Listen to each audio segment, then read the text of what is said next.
crime and security correspondent for the Irish Times, has the story and he joins me now. Conor, good morning. Good morning, Pat. The individual you've been writing about on the front page of the Irish Times today is a fellow called Frank Silva. Can you tell us who he is? That's right. So Frank Silva, who also goes by the name Frank de Silva, was quite a big figure in the US white supremacist movement of the 1980s.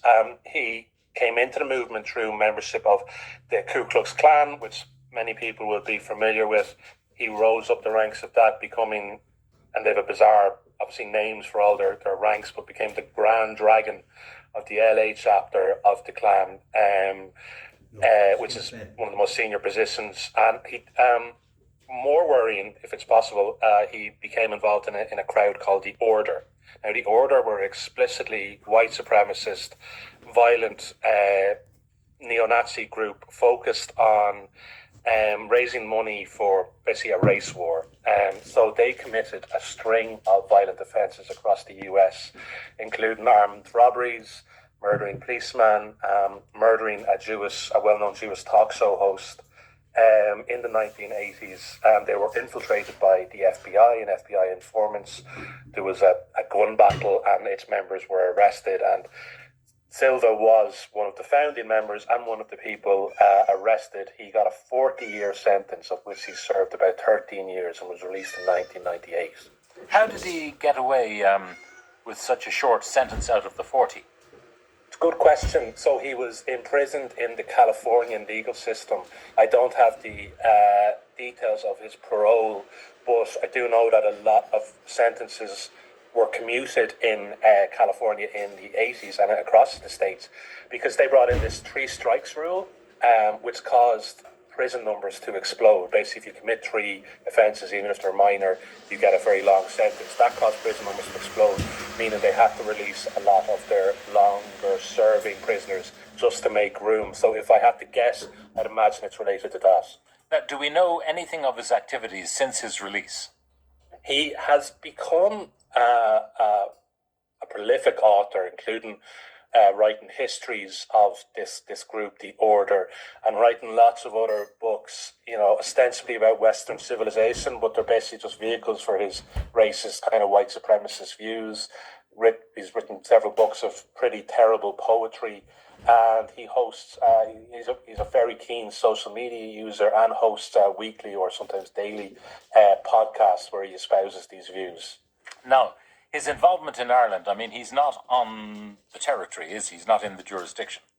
No, he's still a California resident, and Ireland seems to have only come onto his radar in the last few months with the protests against asylum seeker accommodation centres around the country, and some of those protests turning violent. What has happened is a group of very extreme Irish activists, and I suppose, to be clear, these aren't people who just oppose the building of a centre in a certain area. These are people who don't want any immigrants in Ireland, who want mass deportations, basically white supremacists themselves, and would endorse violence towards those ends. They hold regular meetings on an app on Twitter, or X, Twitter Spaces, where you can basically hold an online gathering where everyone can talk to each other. And Silva has been a regular feature of those meetings, where he's taken on nearly a mentor role. And these meetings are not recorded, but got access to several recordings and partial transcripts of the meetings. And you can hear De Silva offering advice based on his own struggles with authority in the States in the 1980s, offering praise and mentorship for kind of protest tactics, telling people how they can get into the minds of Gardaí, telling people how they can, quote, go viral.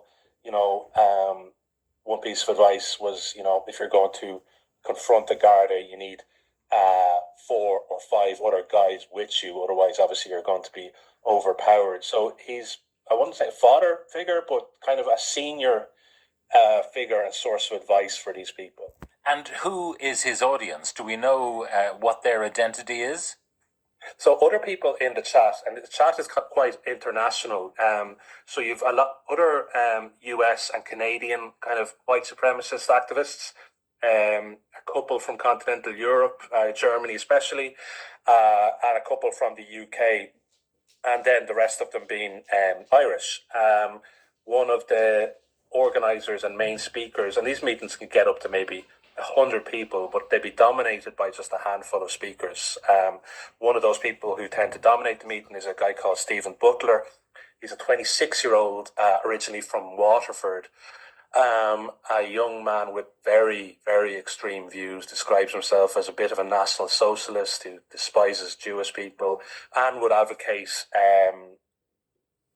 violence, including the possibility of burying pigs in places where direct provision centres are planned to dissuade Muslim asylum seekers from living there, that sort of thing. And he would be someone who would turn his nose up at electoral politics, believing that's not the way that they're going to fulfill their aims. So he has been kind of mentored by this Silva guy who offers him advice and critiques him.